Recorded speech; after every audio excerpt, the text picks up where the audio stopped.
사도행전 10장 1절에서 7절 말씀입니다. 사도행전 19장 1절에서 7절 말씀입니다.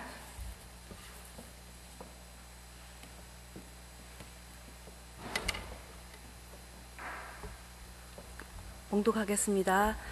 아볼로가 고린도에 있을 때 바울이 윗지방으로 다녀 에베소에 와서 어떤 제자들을 만나 이르되 너희가 믿을 때에 성령을 받았느냐? 이르되 아니라 우리는 성령의 계심도 듣지 못하였노라. 바울이 이르되 그러면 너희가 무슨 세례를 받았느냐? 대답하되 요한의 세례니라. 바울이 이르되 요한이 회개의 세례를 베풀며 백성에게 말하되 내 뒤에 오시는 이를 믿으라 하였으니 이는 곧 예수라 하거늘 그들이 듣고 주 예수의 이름으로 세례를 받으니 바울이 그들에게 안수하매 성령이 그들에게 임하심으로 방언도 하고 예언도 하니 모두 12사람쯤 되니라. 아멘. 이제 정수영 목사님께서 나오셔서 성령을 받았느냐라는 제목으로 하나님 말씀 전해주실 때 은혜 많이 받으시기 바랍니다. 살아계신 하나님, 오늘도 우리를 수예배로 불러주시니 감사합니다. 이 시간도 연약한 종은 십자가 뒤에 감춰주시고 오직 성령께서만 역사하사 하나님의 음성만 듣는 이 시간 되도록 은혜 허락하여 주옵소서. 예수님의 이름으로 기도드립니다. 아멘. 바울은 애초부터 에베소에 가기를 소망했습니다. 왜냐하면 에베소는 로마의 아시아령 수도로서 많은 인구가 오가는 곳이었고 그만큼 복음을 전할 때 파급 효과가 어마어마했기 때문입니다. 실제로 사도행전 19장 10절에 보면 사도 바울이 2년 동안 에베소의 두란노 서원에서 날마다 말씀을 전했더니 아시아에 사는 사람이 유대인이나 헬라인이나 다 주의 말씀을 듣게 되었다고 말씀합니다. 그만큼 에베소라는 도시는 선교적인 요충지였습니다. 본문은 이 에베소에서 바울이 본격적인 사역을 시작하려고 할 때 그 첫 발걸음을 시작할 때 일어났던 사건을 말하고 있습니다. 우리 한번 같이 1절 말씀을 읽겠습니다. 1절 시작. 아볼로가 고린도에 있을 때에 바울이 윗지방으로 다녀 에베소에 와서 어떤 제자들을 만나. 바울이 에베소에 도착했을 때 어떤 제자를 만났습니다. 여기서 제자란 일반적인 학생을 가리키는 것이 아닙니다. 사도행전에서 제자라고 하는 단어는 예수님을 믿는 자들을 가리키는 아주 고유적인 표현입니다. 그러니까 예수님을 믿고 있는 무리들을 만난 겁니다. 바울이 얼마나 반갑고 감사했겠습니까? 복음이 없는 메마른 땅에서 바울이 그곳에 갔더니 예수님을 이미 믿고 있고 예수님을 부르고 있는 자들을 만났다는 게 얼마나 힘이 되었는지는 우리가 상상해 볼 수가 있습니다. 바울은 이들을 만나서 함께 예배를 드리고 교제를 나누었습니다. 얼마나 감사했겠어요? 그런데 그런 시간을 보내면서 바울은 이들 가운데 뭔가 결정적인 문제가 있다는 것을 느꼈습니다. 어딘가 이들의 신앙에 점검해야 될 중요한 지점이 있다는 것을 그는 갈파하였습니다. 그래서 매우 중요한 질문을 그들에게 던진 것입니다. 2절 말씀 한번 읽어보겠습니다. 2절 말씀 시작. 이르되 너희가 믿을 때 성령을 받았느냐? 이르되 아니라 우리는 성령의 계심도 듣지 못하였노라. 바울은 그 제자들에게 너희가 믿을 때 성령을 받았느냐고 물었습니다. 왜 갑자기 성령에 대한 질문을 바울이 던졌을까요? 사실 이 제자들의 근본적인 문제는 예수님에 대한 정확한 이해가 없었다는 것입니다. 왜냐하면 이들은 아직 요한의 세례밖에 몰랐기 때문입니다. 그러나 놀라운 것은 바울은 이들에게 예수님에 대한 정확한 신앙 고백이 있는지 없는지를 물어보기도 전에 그들에게 심각한 문제가 있다는 것을 이미 알아차렸다는 것입니다. 그 얘기를 물어보기도 전에 알았습니다. 왜 그러냐? 정상적인 그리스도인이라면, 그가 예수님과 바른 관계를 맺고 있다면 자연스럽게 따라와야 될 결과가 바로 성령의 인도하심과 나타나심이기 때문에 그렇습니다. 그가 예수님을 정말로 알고 있다면, 그래서 예수님과 바른 관계를 맺고 있다면 그의 예배 속에는 성령의 인도하심이 있어야 됩니다. 그의 삶 속에는 성령의 나타나심이 있어야 됩니다. 그의 모든 삶 속에는 성령의 교제가 있어야 됩니다. 그게 너무나 자연스럽게 묻어나야 됩니다. 그런데 그들의 삶 속에는 성령이라는 게 없었어요. 성령이 느껴지지가 않는 거예요. 이건 정상이 아닌 겁니다. 바울은 그런 그리스도인을 보지 못했어요. 어떤 신학자 이렇게 말했습니다. 우리는 이런 것에 대해서 별로 이상하다고 느끼지 않는다. 그것 자체가 우리 시대가 그만큼 비정상이라는 거예요. 바울은 그 모습을 보고 굉장히 이상하다고 느꼈어요. 성령이 없는 그리스도인을 보고 바울은 이상하다고 느꼈어요. 너희가 믿을 때 성령을 받았냐? 왜 너희가 진짜로 예수님을 안다면 그럴 수가 없다는 거예요. 그래서 그들에게 진단 질문을 던지지도 않았어요. 그들의 신앙에 대한 문답을 하지도 않았어요. 그냥 물어봤어요. 너 믿을 때 성령을 받았냐? 그는 바로 단도직입적으로 물어본 것입니다. 사랑하는 여러분, 너희가 믿을 때 성령을 받았느냐라고 하는 이 질문은 우리의 신앙에도 매우 중요한 시금석이 됩니다.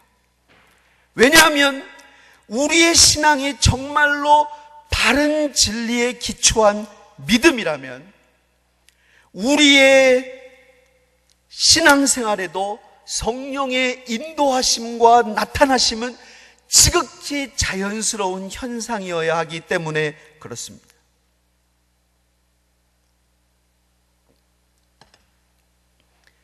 예수님은 니고데모에게 예수님을 믿는 것을 가리키면서, 니고데모가 얼마나 종교인입니까? 니고데모가 얼마나 성경을 잘합니까? 그런데 물과 성령으로 거듭나라고 그랬습니다. 그에게 어떤 신학적인 지식을 말하지 않았습니다. 그에게 어떤 종교적인 행위를 하라고 하지 않았습니다. 그에게 어떤 프로그램에 참여하라고 하지 않았습니다. 물과 성령으로 거듭나라고 그랬습니다. 그랬더니 그가 이렇게 말했습니다. 그런 게 어떻게 있을 수 있습니까? 예수님은 네가 어떻게 그렇게 물어볼 수가 있냐? 예수님은 물과 성령으로 거듭나야 된다고 그랬습니다. 예수님을 믿는 것은 성령으로 다시 태어나는 것입니다. 생명이 어머니 뱃속에서 태어나듯이, 그게 생명이듯이, 생명이 아닌 것은 절대로 이해할 수 없듯이 생명은 성령으로 태어납니다. 예수님을 믿는다는 것은 개인이 어떤 고상한 선택을 하는 것이나 무슨 새로운 취향을 갖는 것이 아닙니다. 1시간 예배를 드리고 설교를 잘 듣고 가는 것이 아닙니다. 완전히 새로운 생명이 성령으로 임하는 것입니다. 종교인은 개인의 노력으로 될 수 있지만 그리스도인은 성령으로 거듭나는 것입니다. 그러므로 믿을 때 성령을 받는 것은 너무나 당연한 것입니다. 그러므로 만약 혹시라도 우리 가운데 현재 성령의 인도하심과 나타나심이 감지되지 않는다면 이것은 그냥 넘어갈 일이 절대로 아닙니다. 우리는 이것을 매우 심각하게 여겨야 됩니다. 그런 현상이 우리 안에 있다면 이런 원인으로는 몇 가지 중에 하나가 있을 것입니다. 크게 세 가지일 수가 있습니다. 첫 번째로, 우리가 소유한 진리가 바른 진리가 아닐 수 있습니다. 왜냐하면 바른 복음이 아니면 성령이 계시지 않습니다. 왜냐하면 성령은 진리의 영이기 때문에 그렇습니다. 두 번째로, 우리의 믿음이 진실한 믿음이 아닐 수 있습니다. 시몬이라는 사람은 거짓된 마음으로 성령을 구했더니 베드로가 거기에는 성령이 함께 할 수 없다고 그랬습니다. 복음을 머리로 알아도 정말로 진실한 마음으로 성령을 구해야 성령 충만을 받을 수가 있습니다. 세 번째로, 과거에 성령의 충만을 받았지만 지금은 성령 충만하지 않을 수 있습니다. 그 사람 안에 성령이 떠난 것은 아니지만 그 사람 안에 성령이 굉장히 소멸된 상태에 있을 수 있습니다. 왜냐하면 이제 간절하고 진실하게 성령을 구하지 않아서 성령이 굉장히 소멸된 상태입니다. 이 세 가지 중에 하나인 경우가, 만약에 지금 성령이 우리 안에 나타나지 않는다면 이 세 가지 중에 하나일 경우가 굉장히 높습니다. 에베소에 있는 제자들은 이 세 가지 중에 어디에 해당됐냐? 첫 번째에 해당이 됐습니다. 이들이 자신들을 예수님의 제자라고 했지만 성령을 받지 못했던 이유는 그들은 불완전한 진리, 바른 진리가 아닌 것을 믿고 있었습니다. 그래서 성령이 그들에게 오시지 못하고 계셨던 것입니다. 우리 한번 본문 3절과 4절을 읽어보겠습니다. 3절과 4절 시작.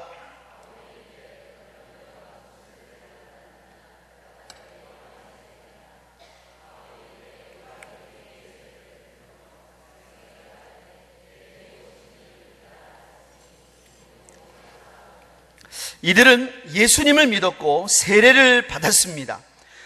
물론 요한의 세례였습니다. 그러나 요한의 세례도 회개의 세례였습니다. 그리고 이 요한도 내 뒤에 오시는 분을 믿으라고 그랬습니다. 내 뒤에 오시는 분은 바로 예수님이었습니다. 그리고 이 세례 요한도 이 예수님에 대해서 보라, 하나님의 어린 양이라고까지도 증거를 했습니다. 그러니까 세례 요한도 예수님에 대해서 굉장히 많은 것을 알고 있었습니다. 아마도 그들은 이거에 대해서 아볼로를 통해서 많이 들었던 것 같습니다. 그러나 이 세례 요한은 예수님의 십자가와 부활에 대한 복음을 완전히 이해하지는 못했습니다. 그래서 그것을 아주 잘 보여주는 대목이 있습니다. 세례 요한은 감옥에 갇혔을 때 한때 예수님께 이렇게 질문을 합니다. 우리 한번 마태복음 11장 2절과 3절 말씀 한번 읽어보겠습니다. 2절과 3절 시작. 요한이 옥에서 그리스도께서 하신 일을 듣고 제자들을 보내어 예수께 여짜오되 오실 그이가 당신이오니까 우리가 다른 일을 기다리오리까. 세례 요한은 자기 제자들을 보내서 예수님께 오실 그이가 당신입니까? 아니면 우리가 다른 일을 기다려야 됩니까? 세례 요한의 마음에 조금 의구심이 생긴 거예요. 왜냐하면 세례 요한의 생각에는 그분이 메시아라면 그분이 완전히 그냥 불로 다 심판할 줄 알았어요. 그리고 완전히 하나님의 나라를 이루실 줄 알았어요. 그러니까 그분이 십자가를 통해서 부활을 이루고 그런 과정이 있을 거라고 세례 요한은 거기까지는 몰랐어요. 그래서 예수님은 세례 요한에 대해서 저가 여자가 낳은 자 중엔 제일 큰 자지만 천국에서는 가장 작은 자라고 그랬습니다. 무슨 말이냐? 아직 천국의 복음을 이해하는 데는 아직은 입문자라는 거예요. 입문자. 아직은 천국 복음을 잘 모른다 이 말이에요. 그래서 세례 요한은 십자가의 복음을 다 이해하지 못한 채 순교를 했습니다. 그러니까 이 사람들도 아직 그 단계에 있었던 거예요.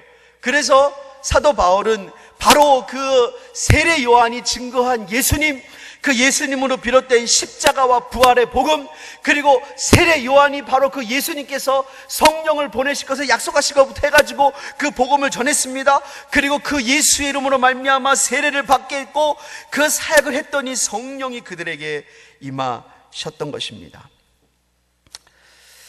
이렇게 에베소의 제자들은 예수님을 믿는 제자들이라고 고백을 했지만 사도 바울을 만나기 전까지는 아직 성령을 받지 못한 상태였습니다. 그 결과 참 그리스도인과 본질적인 차이를 갖고 있었던 것입니다. 자, 그렇다면 여러분, 우리의 모습을 이제 한번 들여다보겠습니다. 사랑하는 여러분, 우리는 성령을 받은 예수 그리스도의 제자이십니까? 대답을 정확히 해보세요. 여러분, 성령 받은 예수 그리스도의 제자이십니까? 그렇다면 주님께 찬양을 드리시기를 바랍니다. 할렐루야. 여러분 큰 소리로 아멘 하시기 바랍니다. 예, 이건 정말로 여러분 감사한 일입니다. 근데 여러분 혹시라도 우리 안에 성령이 계시다는 확신이 없다면 이건 매우 심각하게 확인해야 될 질문입니다. 만약에 우리 안에 복음에 대해서 확실한 이해와 고백이 없다면 정말로 이거는 진지하게 물어야 됩니다. 이건 여러분 정말 각 교구 목사님을 진지하게 찾아가셔야 돼요. 난 정말로 복음을 잘 모르는 것 같습니다. 그럼 여러분 진지하게 찾아가셔서 정말 알려주십시오 라고 진지하게 물어야 돼요. 만약에 여러분 복음을 머리로는 알고 있는데 내 안에 정말로 성령에 대한 그 강렬한 체험이 없다면, 여러분의 그 성령님을 받아들이는데 뭔가 내 안에 믿음의 그런 장애물이 있다면, 여러분 그 편견을 버리시고 성령님을 환영하고 사모하고 여러분 받아들이시기를 주님의 이름으로 축복합니다. 여러분 또한 과거에 성령의 충만을 받았지만 지금은 여러분 그 성령을 사모하는 마음을 놓쳤다면 그 성령의 충만함을 사모하고 회복하시기를 주님의 이름으로 축복합니다. 그래서 여러분 성령의 충만함을 놓쳐서 주님께서 촛대를 옮기시겠다고 하는 그 준엄한 그 주님의 말씀을 우리는 듣지 않을 수 있기를 예수님의 이름으로 축복합니다.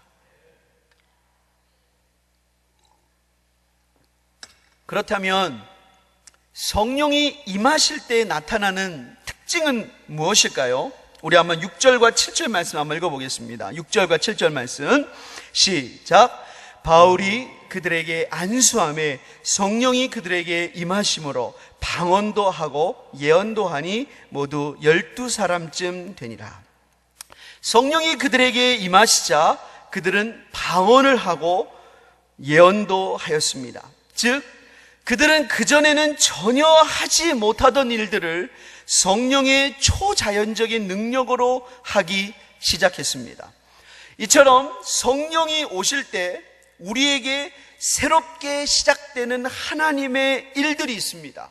여러분 성령은 하나님이십니다.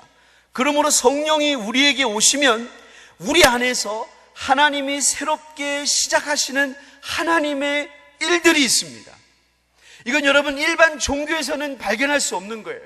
여러분 일반 종교는요 어떤 면에서 여러분 가랑비에 옷 젖듯이 일종의 쇠뇌되는 거예요.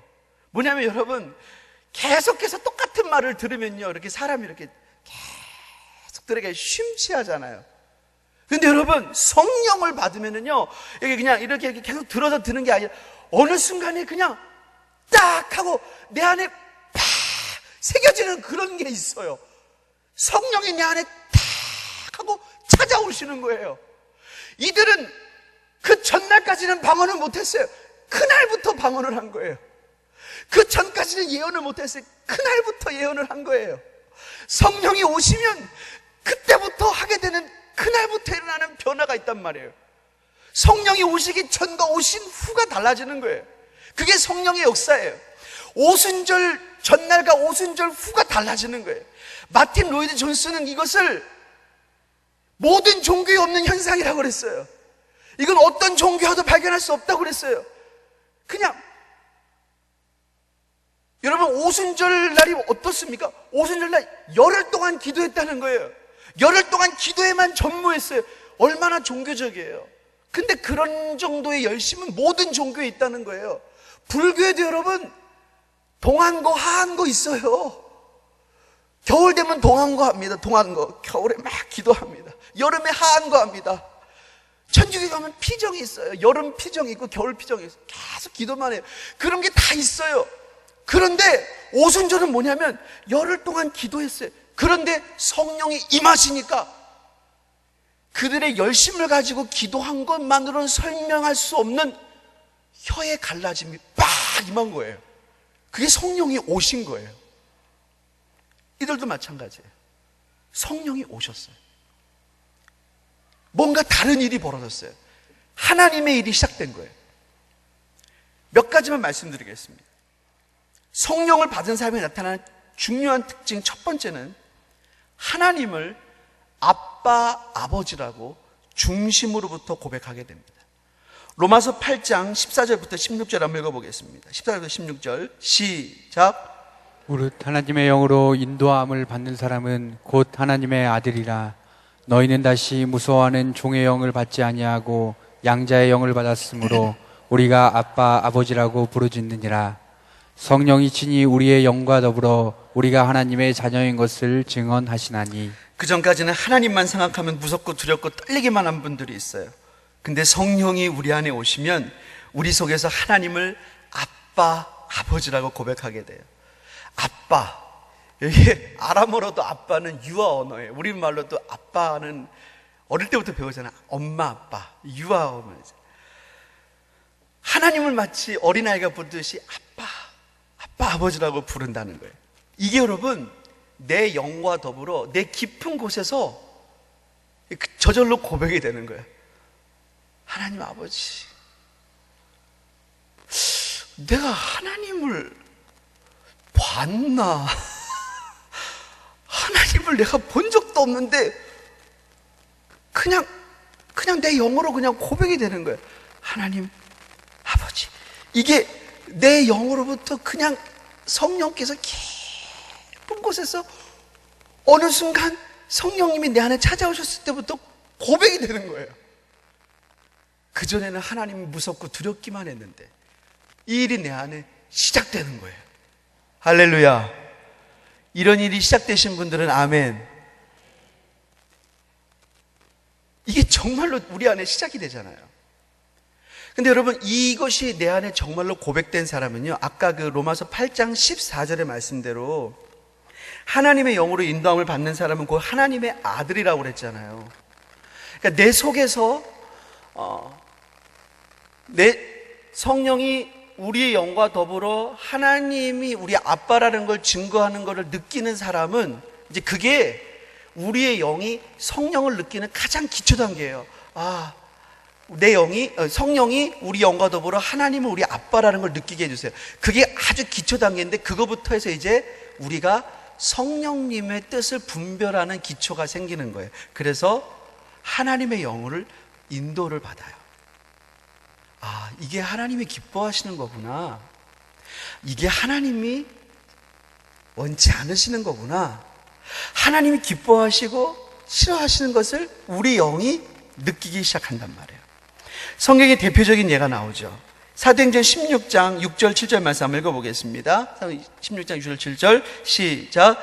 성령이 아시아에서 말씀을 전하지 못하게 하시거늘 그들이 부르기아와 갈라디아 땅으로 다녀가 무시 앞에 이르러 비두니아로 가고자 했을 때 예수의 영이 허락하지 아니하시는지라.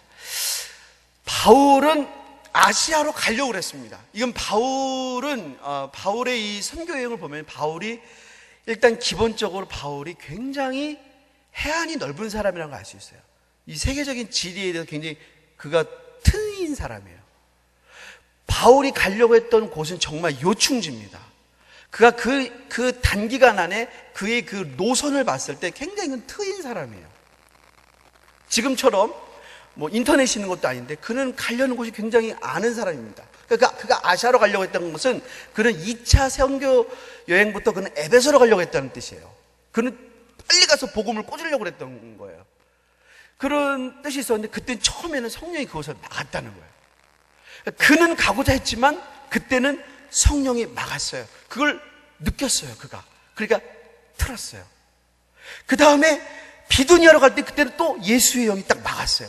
그거를 그의 영이 감지를 했어요. 느끼는 거예요.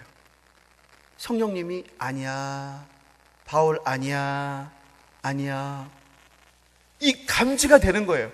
왜? 영이 계시니까. 성령님이 계시니까. 그분과 교제를 하니까. 날마다 동행을 하니까. 그분이 불편하시는 걸 느끼는 거예요. 교제를 하니까. 사랑하는 여러분, 날마다 하나님의 영으로 인도함 받으시기를 예수님의 이름으로 축복을 합니다. 두 번째로 여러분, 성령이 우리 안에 오시면요, 구원의 확신이 임해요. 우리 에베소 1장 13절 14절 읽겠습니다. 시작. 곧 너희의 구원의 복음을 듣고 그 안에서 또한 믿어 약속의 성령으로 인치심을 받았으니 이는 우리 기업의 보증이 되사 그 얻으신 것을 속량하시고 그의 영광을 찬송하게 하려 하심이라. 여러분, 약속의 성령으로 인쳤다고 그러잖아요. 여러분, 이렇게 저 예전에 보면 이렇게 돼지고기 같은 거 이렇게 도축장 가면 이렇게 파란 도장으로 탁 인쳐 그거 이렇게 주인 표시하잖아요. 옛날에는 이제 노예 같은 거 있으면 불에 달궈서 딱 치면 그게 이제 노예의 주인 표시예요. 근데 그런 인친 게 우리 이마에 성령으로 인쳤다는 거예요. 너는 내 거, 딱 인쳤다는 거예요. 주님께서 너는 내 거라고 인친 거를 성령으로 이렇게 인치셨다는 거예요. 그래서 성령이 우리 안에 거하시면 나는 하나님 거기 때문에 구원의 확신이 쫙 임해요. 저는 제가 구원의 확신의 문제로 굉장히 고민을 많이 했습니다. 저는 정말 너무너무 고민을 많이 했어요. 이 문제는 저에게 정말 중요한 문제였어요. 제가 이 문제가 처음 발발했던 것은 초등학교 6학년 때부터 정도인가 굉장히 이 문제를 심각하게 고민하기 시작해서 중학교 1학년 때 정도에는 굉장히 심각해졌습니다. 내가 지금 죽으면 어디 갈 것인가? 굉장히 심각한 문제였어요. 그러다가 정말로 제 친한 친구가 중학교 1학년 때 죽었습니다. 물에 빠져서. 굉장히 심각한 문제가 됐어요. 저랑 정말 친한 친구였는데 제가 그 친구랑 4학년 때도 같은 반, 5학년 때도 같은 반, 6학년 때도 같은 반, 중학교 때 같은 학교, 같은 반이 됐어요. 저랑 생일도 이틀밖에 차이가 안 나요. 그래서 늘 번호도 제가 4번이면 걔가 5번, 제가 9번이면 걔가 10번, 제가 2번이면 3번, 늘 같은 부터 내는데 걔가 죽었어요. 제일 친한 친구인데. 제가 너무 충격을 받고 내가 죽으면 어떡하지? 그래서 제가 모태신앙이니까 다 교회 다니면서 생각을 하는데 어머니가 가정예배 드리면 늘 손을 들고 기도하시는 거예요. 근데 기도하면 어머니가 뭐라고 기도하냐면 예수님 빨리 오세요 라고 기도를 하는 거예요. 그럼 제가 가가지고 어머니 팔을 내립니다. 빨리 오시면 안 됩니다. 예수님 빨리 오시면 하나님 심판하신다고, 심판하시면 지옥 가기 분명하거든요. 제가 자꾸 팔을 내렸어요. 이러면 안 된다고, 이러면 안 된다고. 자꾸 팔을 내렸어요. 근데 어머니 자꾸 팔을 드시면 제가 팔을 자꾸 내리고 막 이러면서 했던 기억이 있어요. 너무 두려운 거예요. 근데 그 중일 가을날인데 제가 학교를 끝나고 이렇게 집에 왔는데 너무 심심한데 이렇게 책장을 보니까 어머니가 대학교 청년부 때 보셨던 이렇게 소책자들이 있는 거예요. 이게 뭐냐? 이게 출판사가 너무 이상한 출판사가 있는 거예요. 이름이 너무 웃긴 거예요. 한국대학 생선교회. 도대체 생선교회가 어디 있어요? 생선교회가. 나중에 보니까 한국대학생 선교회인데 그걸 제가 띄어쓰기를 갑자기 순간적으로 잘못한 거예요. 한국대학 생선교회라고. 그래서 제가 그걸 펴가지고 읽었는데 거기에 그리스도임을 확신하는 방법이라는 내용이 있었어요. 제가 그걸 다 읽고 나서 무릎을 꿇고 예수님을 영접했어요. 그때부터 지금까지 제 안에 예수님이 계세요. 그때부터 지금까지 제 안에 구원의 확신이 있어요. 제가 그날 어머니한테 그랬어요. 어머니 저 이제 죽어서 천국 갈 수 있어요. 제 마음이 왜 이렇게 기쁜지 몰라요. 성령이 우리 안에 오시면 죽음의 문제에서 해결받습니다.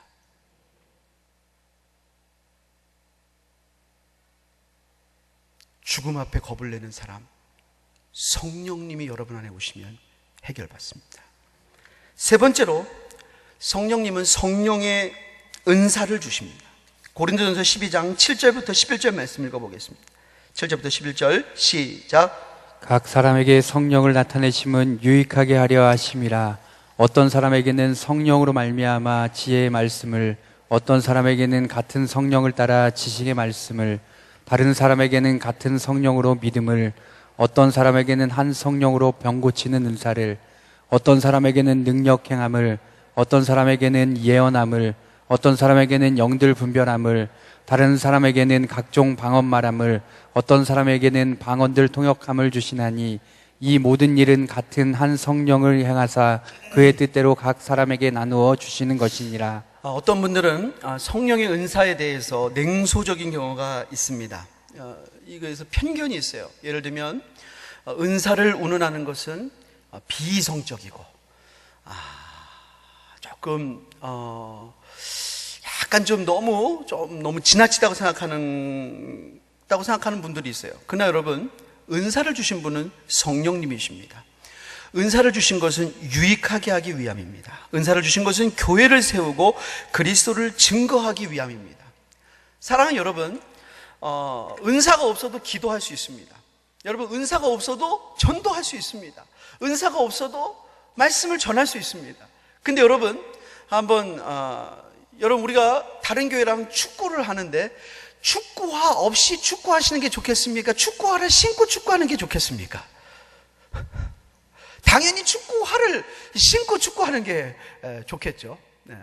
눈이 잘 안 보이는 분이 안경을 쓰고 공부하는 게 좋겠습니까? 안경을 벗고 공부하는 게 좋겠습니까? 안경을 쓰고 공부하는 게 좋겠죠. 은사는 유익하게 하기 위함입니다. 근데 왜 우리는 유익하게 한 도구를 굳이 안 하고 하려고 그럴까요? 하나님이 우리에게 유익하라고 주신 아이템들이 굉장히 많아요. 이걸 다 사모하시기를 주님의 이름으로 축복합니다. 이거를 막 사모했던 교회가 어떤 교회냐? 고린도 교회예요. 물론 이거를 사모하다가 자랑을 하고 이걸 사모하다가 분열한 게 문제지만 이거를 사모해서 아주 큰 장점이 있었어요. 그 장점을 성경은 이렇게 말합니다. 고린도전서 1장 5절부터 7절 한번 읽어보겠습니다. 시작. 이는 너희가 그 안에서 모든 일 곧 언변과 모든 지식의 풍족함으로 그리스도의 증거가 너희 중에서 견고하게 되어 너희가 모든 은사에 부족함이 없이 우리 주 예수 그리스도의 나타나심을 기다림이라. 예수 그리스도의 증거가 그들 안에 견고하게 되었습니다. 여러분, 지금 이 땅에 얼마나 혼탁해진 진리가 많은지 모릅니다. 여러분, 이 땅에 얼마나 혼탁해진 세상의 문화가 많은지 모릅니다. 여러분, 가끔 세상을 둘러보면은요, 우리가 따라갈 수 없는 너무나도 많은 문화들이 얼마나 많은지 몰라요. 하나님의 은사가 너무나 많이 필요합니다. 저 시대를 분별할 수 있는 너무나 많은 은사가 필요합니다. 하나님의 지혜가 필요합니다. 하나님의 능력이 필요합니다. 그래서 우리 주님이 오실 날까지 그리스도의 증거가 각 교회마다 풍성해야 됩니다. 아무리 혼탁한 시대라고 할지라도 교회에만 들어오면 그들의 혼탁함이 그 정체를 밝혀낼 수 있을 정도로 하나님의 교회, 하나님의 능력이 넘쳐나야 됩니다. 하나님의 분별의 능력이 넘쳐나야 됩니다. 하나님의 신령한 능력이 넘쳐나야 됩니다. 그게 하나님의 교회입니다. 하나님의 교회는 신령한 능력이 넘쳐나야 됩니다. 신령한 말씀이, 신령한 기도가, 신령한 권세가 넘쳐나야 됩니다. 그게 하나님의 교회입니다. 그게 하나님의 교회의 은사입니다. 마지막으로 성령은 열매를 주십니다. 갈라디아서 5장 22절 23절 읽어보겠습니다. 시작. 오직 성령의 열매는 사랑과 희락과 화평과 오래 참음과 자비와 양성과 충성과 온유와 절제니 이 같은 것을 금지할 법이 없느니라. 우리가 흔히 성령의 9가지 열매라고 부릅니다. 근데 여러분, 이 9가지 열매는 헬라어가 단수 동사로 받습니다. 왜 9가지 열매를 단수 동사로 받을까? 영어도 단수 동사로 받아요. 그것은 한 분 예수 그리스도의 인격이기 때문에 그렇습니다. 성령의 열매라는 것은 예수님을 담는 거예요. 사랑하는 여러분, 우리가 성령 안에 날마다 교제하면 이상한 사람 되는 거 아니에요. 무슨 영파가 되는 게 아니에요. 무슨 신비주의자가 되는 게 아니에요. 예수님을 담는 것인 줄을 믿습니다. 날마다 말씀 안에 거하는 것인 줄을 믿습니다. 예수님의 인격이, 예수님의 삶이, 예수님의 말씀이 우리 안에 충만하게 거하는 것인 줄을 믿습니다. 그런 은혜가 우리 안에 충만하게 거하시기를 예수님의 이름으로 축복합니다. 우리 시간에 기도하겠습니다. 하나님, 우리 안에 성령으로 충만하게 하여 주옵소서. 하나님, 혹 우리 안에 성령을 아직 모르는 분이 있다면 성령을 받게 하여 주시고, 성령의 재충만이 필요하다면 우리 안에 충만케 하여 주옵소서. 이 시간에 같이 합심으로 기도합니다. 하나님 아버지 감사합니다. 하나님 우리 안에 성령으로 충만하게 하여 주시고 성령으로 거하게 하여 주시고 하나님의 영광을 바라볼 수 있도록 하나님 역사하여 주옵소서. 이 시간 하나님 성령으로 기름 부어주시고 하나님의 얼굴을 바라보게 하시고 하나님 하나님 성령의 은혜를 간구합니다. 하나님이여 하나님 성령을 부으시기를 원하오니 주여 하나님 은혜를 부어주옵소서. 성령의 은혜를 간구합니다. 성령의 은혜를 간구합니다. 하나님 아버지 하나님 우리 안에 하나님을 아빠 아버지로 구원의 확신으로 하나님 은사로 하나님 성령의 열매로 나타나게 하시고 부어지게 하시고 풀어지게 하시고 하나님이여 주여 하나님이여 하나님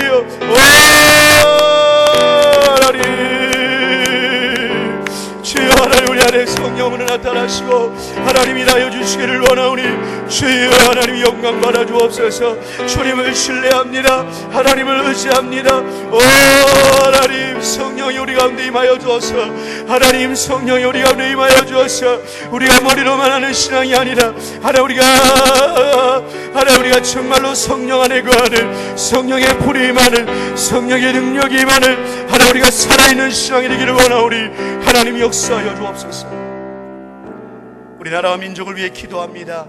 특별히 새롭게 된 이 정권이 정말로 하나님을 경외하고 모든 국민을 사랑하고 특별히 저 북한 정말로 이 나라가 안정이 될 수 있도록 기도해 주시길 바랍니다. 특별히 111년차 총회가 진행되는 가운데 있습니다. 담임 목사님 모든 총회 가운데 하나님 건강과 모든 지혜 지켜주시고 또 함께 참석하신 장로님들 붙잡아 주시도록 기도해 주시기를 바랍니다. 교회 모든 사역을 위해 기도해 주시고 특별히 슬픔 당한 가정들이 있습니다. 여러분 기도해 주시기를 바랍니다. 교회 리모델링과 주차장 구입 귀한 사역을 위해서 함께 기도해 주시기를 바랍니다. 또한 오늘 주간 오늘 예배드리는 브라질 지역을 위해서 우리가 잡심으로 기도하겠습니다. 하나님 아버지 감사합니다. 하나님 아버지 나라와 민족을 위해서 기도합니다. 하나님 아버지 하나님 나라를 불쌍하게 주셔서 하나님 아버지 새롭게 대통령이 바뀌었습니다. 하나님을 경외하고 백성을 사랑하고 특별히 북한이 안정될 수 있도록 하나님 아버지 은혜 허락하여 주시옵소서. 다시는 이 땅에 전쟁이 없게 하여 주시고 하나님을 두려워하는 가운데 이 땅이 안정될 수 있도록 아버지 하나님 은혜 허락하여 주옵소서. 111년차 교단 총회가 있습니다. 참석하신 목사님 건강과 지혜를 붙잡아 주시고 날마다 성령을 갑절로 하여 주시며 함께 장승하신 장로님들과 하나님 모든 직분자를 주께 붙잡아 주시고 은혜로 함께 하여 주시기를 소원합니다. 아버지요 아버지 하나님 은혜 허락하여 주옵소서.